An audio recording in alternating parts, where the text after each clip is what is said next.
জয়পুরহাটে ১১৩টি community clinic সময়সূচি মেনে চলছে না বলে অভিযোগ উঠেছে। সকাল ৯টা থেকে বিকেল ৩টা পর্যন্ত এসব ক্লিনিকে সেবা দেওয়ার কথা থাকলেও সংশ্লিষ্ট স্বাস্থ্য কর্মকর্তারা তা মানছেন না।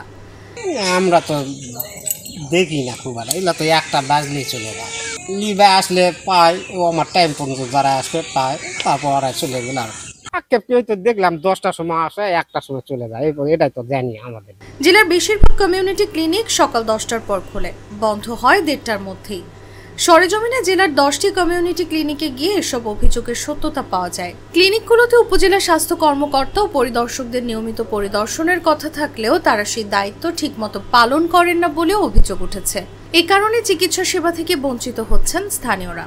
বেলা 10টার দিকে উনি আসেন, ডাক্তার এখানে বর্তমান নাই, পিওন আসেন 10টার দিকে, 1:30 2টার দিকে উনি অফিস বন্ধ করে চলে যান।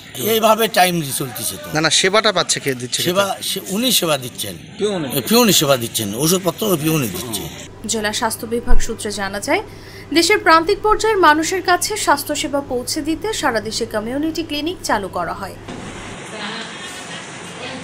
ক্লিনিকে মা ও শিশুর স্বাস্থ্যসেবা, পরিবার পরিকল্পনা সেবা, টিকাদান কর্মসূচি, পরামর্শ সহ বিভিন্ন সেবা দেওয়ার কথা, কিন্তু অদক্ষ জনবল ও নিয়মিত তদারকির অভাবে এসব মূল উদ্দেশ্য সফল হচ্ছে না। শনিবার সরেজমিন দুপুর 1:30টার দিকে সদর উপজেলার আমদই ইউনিয়নের মাধাইনগর কমিউনিটি ক্লিনিকে গেলে দেখা যায় যে কর্তব্যরত কর্মকর্তারা আগেই চলে গেছেন।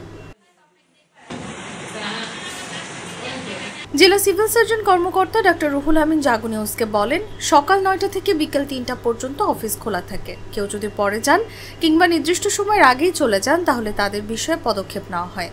এছাড়া ক্লিনিকগুলোতে 20 ধরনের ওষুধ দেওয়া হয় বলে জানান তিনি। কমিউনিটি ক্লিনিকে সাধারণত 9টা থেকে 3টা পর্যন্ত তাদের অফিস, এবং বেশিরভাগ ক্ষেত্রে আমরা জানি যে ম্যাক্সিমাম ক্ষেত্রেই সেটা প্রতিপালন করা হয়। কিছু কিছু ক্ষেত্রে কোনো সিসিপি যদি সেটা ভঙ্গ করে থাকেন তবে তার জন্য শাস্তিমূলক ব্যবস্থা নেওয়া হয়।